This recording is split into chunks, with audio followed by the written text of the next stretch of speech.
আলহামদুলিল্লাহ দ্রুততম সময়ের মধ্যে জামাত ইসলামের পক্ষ থেকে ডাক্তার শফিকুর রহমান জামাত ইসলামের আমিরে জামাত তার নির্দেশনায় আপনাদের সামনে হাজির হতে পেরে আল্লাহর শুকরিয়া আদায় করি।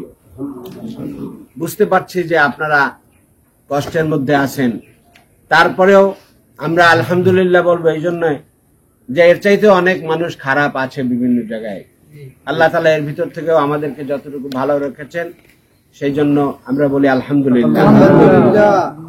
গত 7 তারিখে এই ঘটনা যখন ঘটে তখন আপনাদেরই প্রিয় সন্তান, বাউফলের জনগণের নেতা, বাংলাদেশ জামাত ইসলামেরও কেন্দ্রীয় নেতা ডক্টর শফিকুল ইসলাম মাসুদ প্রথম আমাকে ফোন দেন যে ভাই এইরকম ঘটনা ঘটে, এবং আমি প্রথম সেই তার মুখ থেকেই এই দক্ষিণাঞ্চলে এই ঘটনার সংবাদ পাই।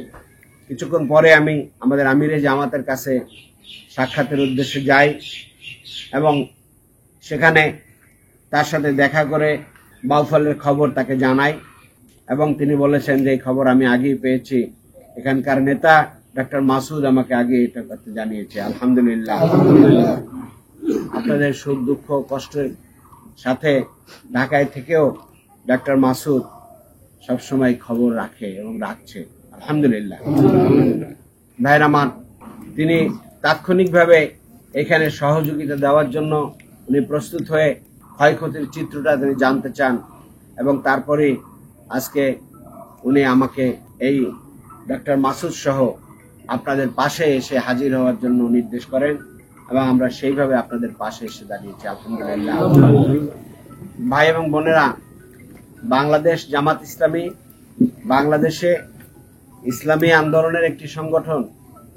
রাষ্ট্র এবং সরকারে তারা দায়িত্ব পালন করে না, এবং বাংলাদেশের সবচেয়ে মজলুম দল, জুলুমের শিকার।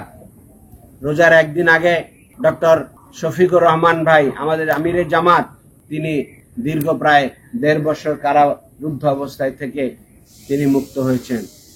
তার কয়েকদিন আগে 2.5 বছর, 3.25 বছর কারারুদ্ধ থেকে আমাদের সেক্রেটারি জেনারেল মিয়া গোলাম পরোয়ার মুক্ত হয়েছেন। এইভাবে আমাদের নায়েবে আমির শামসুল ইসলাম সাহেব, সাবেক এমপি সহ অন্যান্য নেতৃবৃন্দ, তাদেরকে দীর্ঘ কারারুদ্ধ রাখা হয়েছিল, এবং আমাদের শীর্ষ নেতৃবৃন্দ, আমাদের আমিরে জামাত মাওলানা মতিউর রহমান নিজামী সহ 5 জনকে তারা ফরমাইসি এবং শাহজাহানো মামলায় দিয়ে তাদেরকে বিচারের নামে হত্যা করা হয়েছে। একইভাবে আমাদের অন্যান্য নেতৃবৃন্দকে আটক রেখে তাদেরকেও মৃত্যুর দিকে ঠেলে দিয়ে হত্যা করা হয়েছে। আল্লামা দেলোয়ার হোসেন সাঈদী, তাকে দীর্ঘ 14 বছর পর্যন্ত তিনি কারারুদ্ধ থাকার পরে তাকে মৃত্যুর দিকে ঠেলে দেওয়া হয়েছে। বাংলাদেশে জামাত ইসলামী এই ধরনের জুলুমের পরেও বাংলাদেশের মানুষের পাশে দাঁড়িয়ে তার সর্বোচ্চটুকু করার চেষ্টা করে আসছে। শুধু জেল, জুলুম, নির্যাতন থেকে বাঁচা নয়, বিপদগ্রস্ত মানুষের পাশে জামাত ইসলামী এত কিছুর পরেও থাকার চেষ্টা করে আসছে। আলহামদুলিল্লাহ।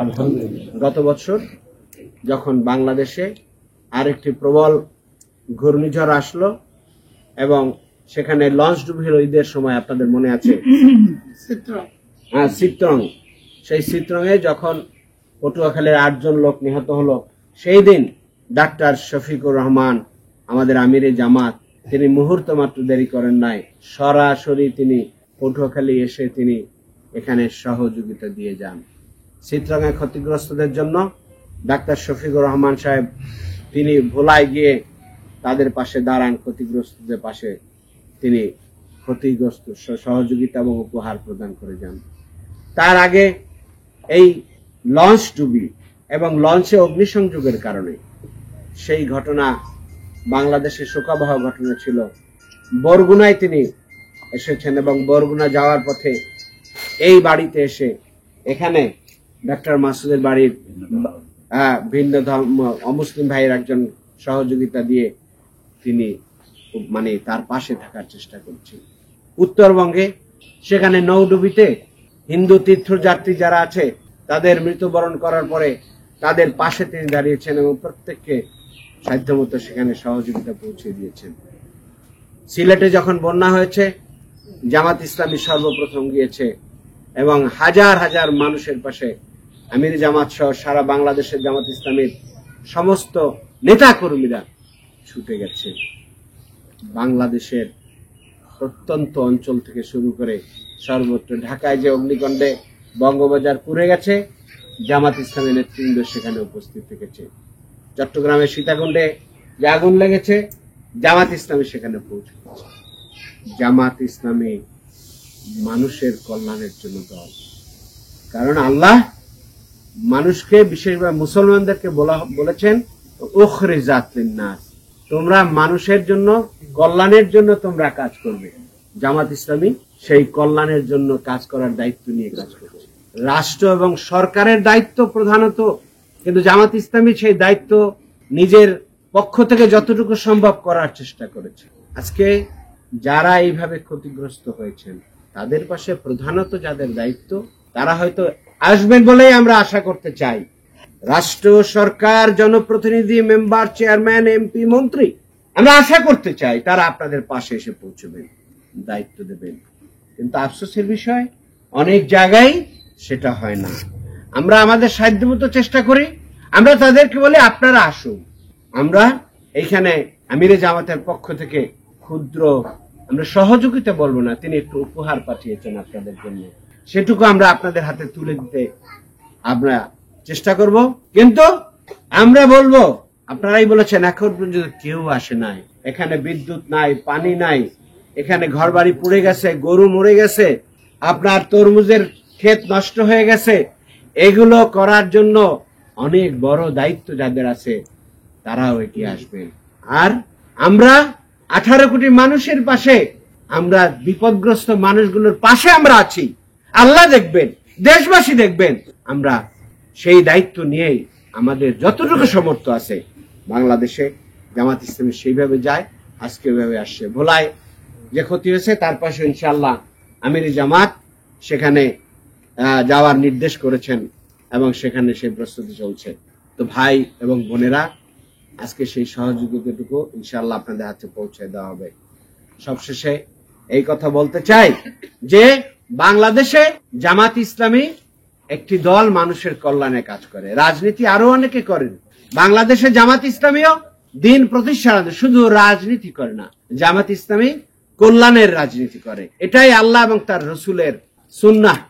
আমরা আপনাদেরকে আহ্বান জানাতে চাই, বাংলাদেশে যদি রাষ্ট্র এবং সরকারে ইসলামী ব্যবস্থার আলোকে কোন দায়িত্বশীল কর্মকর্তা থাকতে পারেন, রাষ্ট্র এবং সরকারে সেই দায়িত্ব নিয়ে কাজ করেন, তাহলে আমার ভাই ডক্টর মাসুদ বলেছেন, ফোরাতের তীরে একটি কুকুরও যদি না খেয়ে মারা যায়, তাহলে রাষ্ট্রপ্রধান খলিফা হযরত ওমর ফারুক রাদিয়াল্লাহু আনহু বলছেন, আমার দায়িত্ব।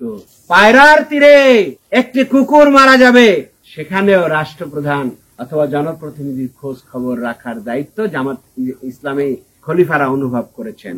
জামাত ইসলামী সেই জায়গা থেকে কাজ করতেছে, নানাভাবে আমাদেরকে জুলুম অত্যাচার করে এগুলো বন্ধ করে রাখার চেষ্টা করছে। আমরা দেশবাসী সচেতন, এই বাংলাদেশের জনগণকে আমরা আহ্বান জানাতে চাই, এই বাংলাদেশ 18 কোটির বাংলাদেশ কল্যাণের বাংলাদেশ যেন হিসেবে গড়ে উঠতে পারে। আর সেই জন্য সকলকে ঐক্যবদ্ধভাবে মানুষের পাশে দাঁড়াতে হবে। ইসলামের বিকল্প কিছু নাই, ইসলামী সেটার জন্য সবচাইতে উপযুক্ত আদর্শ। ইসলামী চরিত্র এবং নেতৃত্বই এই সমস্ত সমস্যার সমাধান করতে পারে। বাংলাদেশে জামাত ইসলামী সেই কাজটি করতেছে। আসুন আমরা আমাদের এই প্রচেষ্টার সাথে আপনাদের দোয়া এবং সহযোগিতা কামনা করি। আমাদের নেতৃবৃন্দের জন্য দোয়া করবেন। আমাদের কাজের ক্ষেত্রে আপনাদের দোয়া এবং পরামর্শ এবং সহযোগিতা আমরা সবসময় প্রত্যাশা করি। আর আপনাদের এই বাউফলের সন্তান ডক্টর শফিকুল ইসলাম মাসুদ, জামাত ইসলামের পক্ষ থেকে তাকে এখানে প্রতিনিধি করা হয়েছে। তিনি আপনাদের পাশে আছেন, আপনারাও তার পাশে থাকবেন, এই থাকবেন ইনশাআল্লাহ। ইনশাআল্লাহ সর্বপ্রথম কিন্তু তিনি আপনাদের খবর কিন্তু কেন্দ্রে পৌঁছেছেন। ইনশাআল্লাহ ইসলামী আন্দোলন এবং ইসলামী রাষ্ট্র ব্যবস্থা, তাহলে এইভাবেই জনপ্রতিনিধিরা পাশে থাকবেন, যেভাবে খলিফারা ওমর ফারুক রাদিয়াল্লাহু আনহু, আবু বকর রাদিয়াল্লাহু আনহু, তারা মানুষের সুখ দুঃখের সাথে আছে, তাদের সাথে আমাদের তুলনা হবে না কোনোদিনই, কিন্তু তাদের সিলসিলায় আমরা এইভাবে কাজ করার চেষ্টা করি। আল্লাহ পাক রব্বুল আলামিন যে বিপদ মুসিবত আপনারা পড়েছেন, এই সহযোগিতা দিয়ে অনেক কিছুই হবে না, কিন্তু আমরা আশা করি যে আল্লাহ রাব্বুল আলামিনের ভান্ডারের অভাব নাই। আল্লাহ তাআলা তার সেই ভান্ডার থেকে আপনাদেরকে আরো ব্যাপকভাবে আপনাদের দুঃখ কষ্ট লাঘবের ব্যবস্থা করবে। সেখানে ধৈর্যের সাথে আল্লাহর উপরে তাওয়াক্কুল করে অবস্থান করেন। আর দেশের যারা যারা আছেন, আমি আগেই বলেছি, তারা যেন এগিয়ে আসেন, এই প্রত্যাশা রেখে আমার কথা শেষ করছি। ওয়া আখিরু দাওয়ানা আলহামদুলিল্লাহি রাব্বিল আলামিন। আসসালামু আলাইকুম ওয়া রাহমাতুল্লাহি ওয়া বারাকাতুহু।